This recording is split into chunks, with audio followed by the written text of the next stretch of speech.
രാവിലെ ചെയ്യാൻ പറ്റാത്ത കാരണം കൊണ്ടാട്ടാ ഈ കോപ്രായങ്ങളൊക്കെ ഇട്ട് ഞാൻ ഇപ്പൊ കാട്ടിക്കൂട്ടുന്നത്. ഇതൊന്നും എനിക്ക് ഒരു നേരങ്ങൾ ചെയ്തില്ല, എനിക്ക് മനസ്സിനൊരു സമാധാനക്കേടാണ് കേട്ടോ. എന്താ കാരണം വെച്ചാൽ ലീവ് കഴിഞ്ഞ് പോകുമ്പോൾ പിന്നെ എനിക്ക് ഭയങ്കര ബുദ്ധിമുട്ടായിരിക്കും. ഈ ബോഡി മെയിൻ്റെനൻസ് പറഞ്ഞാൽ വളരെ അത്യാവശ്യമാണ് കേട്ടോ. അല്ലെങ്കിലേ എൻ്റെ അവിടെ ചെന്ന് കയറുമ്പോഴേക്കുണ്ടല്ലോ ഫസ്റ്റ് ചെക്ക് ചെയ്യണത് ബോഡി വെയിറ്റ് ആണ്. കൂടുതലാണെങ്കിൽ ഞാൻ ഫുൾ ടൈം ഇരുന്ന് കിടന്ന് ഓടേണ്ടി വരും. അത് കാരണം കൊണ്ട് ഞാൻ ഫുൾ ടൈം ഇവിടെ ഇടയ്ക്ക് വരുമ്പോൾ ഒരു മണിക്കൂറെങ്കിലും എൻ്റെ ബോഡിക്ക് വേണ്ടി ഞാൻ ചിലവ് ചെയ്യാറുണ്ട്.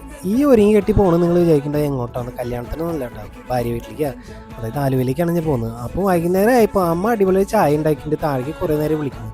അപ്പോൾ ഞാൻ ചെന്ന് നോക്കുമ്പോൾ നല്ല കായ ചിപ്സും കേക്കും വെച്ച് സെറ്റ് ചെയ്ത് വെച്ചിട്ടുണ്ട്. അപ്പോൾ അവരടുത്ത് കുറച്ച് കുശലങ്ങളും പറഞ്ഞ് കഥയും പറഞ്ഞ് ചായ കുടിച്ചുട്ടാ നേരെ ഇറങ്ങണം. ഞാൻ ആലുവയിലേക്കാണ്. അവർ ടാറ്റ ബൈ ബൈ പറഞ്ഞ് ഞാൻ നേരെ പെടുന്നത് ആലുവയിലേക്കാണ്. ഫുള്ള് ബ്ലോക്ക് ആയിരുന്നു കേട്ടോ, അടിപൊളി ബ്ലോക്ക്. അപ്പോൾ പൊന്നു പറയണേ എന്താ എത്ര നേരമായിട്ട് വരാൻ? ഞാൻ പറഞ്ഞു ഫുള്ള് ബ്ലോക്കാണ്, എന്ത് ചെയ്യാനാ. അപ്പോൾ അവിടെ നിന്ന് ഒരു ചായ കുടിച്ച് വീണ്ടും ഒരു ചായ കുടി. ഹാ ഹാ.